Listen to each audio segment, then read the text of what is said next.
मेरे बगल में जो ये शख्स हैं, शायद नई पीढ़ी को पहचानना मुश्किल है, लेकिन इनका नाम डेव हॉटन है। जिम्बाब्वे क्रिकेट की पहचान रहे हैं।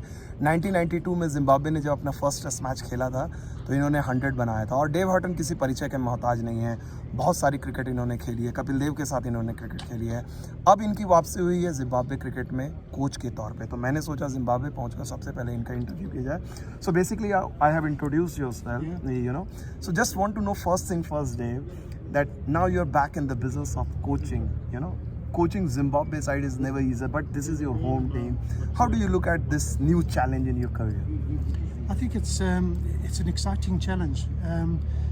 Looking at the skills, I have been back in the last couple of years doing some domestic first-class cricket, so I've seen the skills on display throughout the country.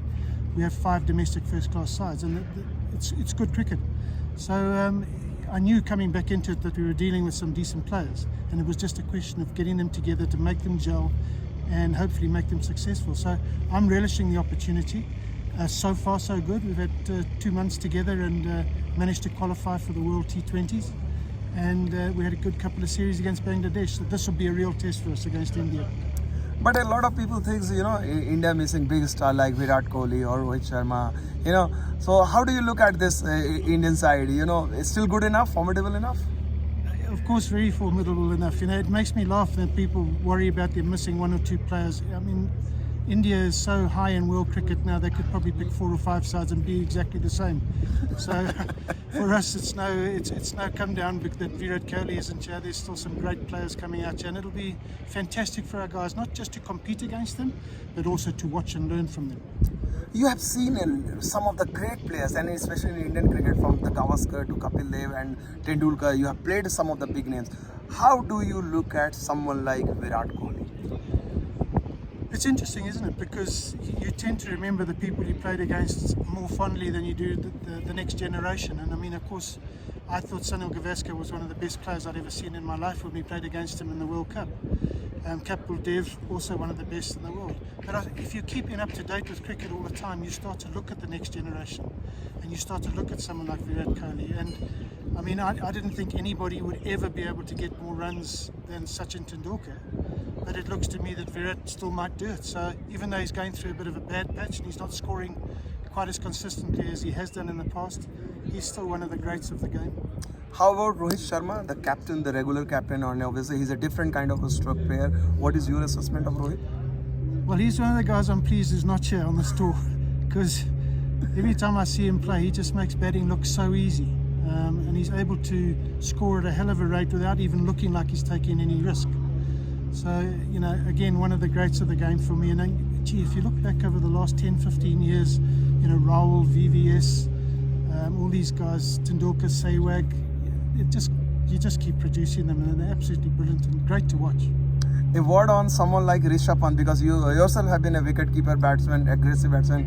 How do you look at Rishabh Pant?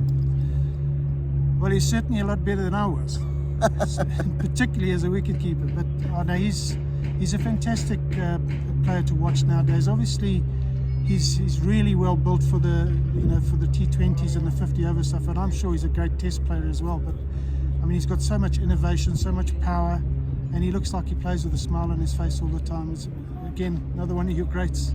So when you see, as you just spoke about the Indian cricket's strength, when you see the India in wicket keeping, they have multiple options, like someone like KL Rahul, who can also do the wicket keeping job, the current captain.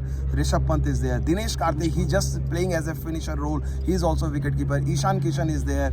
And obviously Dhoni retired. So when you just from wicket keeper's perspective, when you try to find a good wicket keeper, and suddenly you see so many wicket keepers, and they not everyone is getting opportunity in every formats of the game.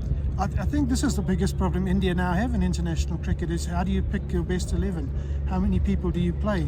Fortunately, you play so much cricket and so many tours that you're able to change your teams around quite a bit. I think in England this summer you had a test team playing and a one-day side playing at the same time.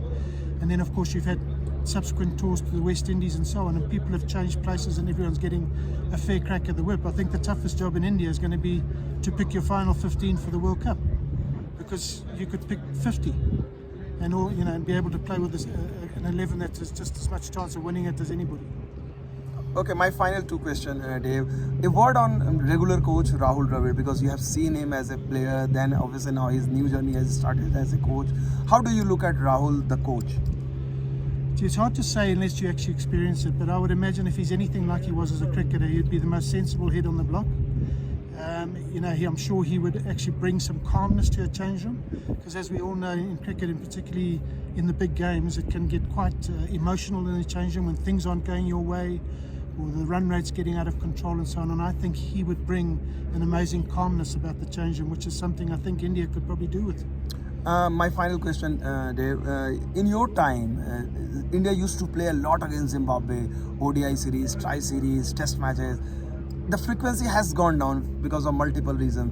What do you expect from BCCI, from Indian cricket? Because Zimbabwe and India has a stronger, bond over the last few decades. We have got a strong bond, and I think India has really been very good to Zimbabwe over the years, and these 3 one-days is a good example of that. I think Zimbabwe's cricket itself took a bit of a downward turn. We had our own problems as well internally, so we couldn't really expect us to be playing the amount of cricket the other sides were playing. But we're now back, and we're playing well, and we've got our admin in good order and everything. So I'm hoping over the not too distant future that we can get a test match or 2 against India and some reciprocal tours, because there's no greater experience for a cricketer than to tour India.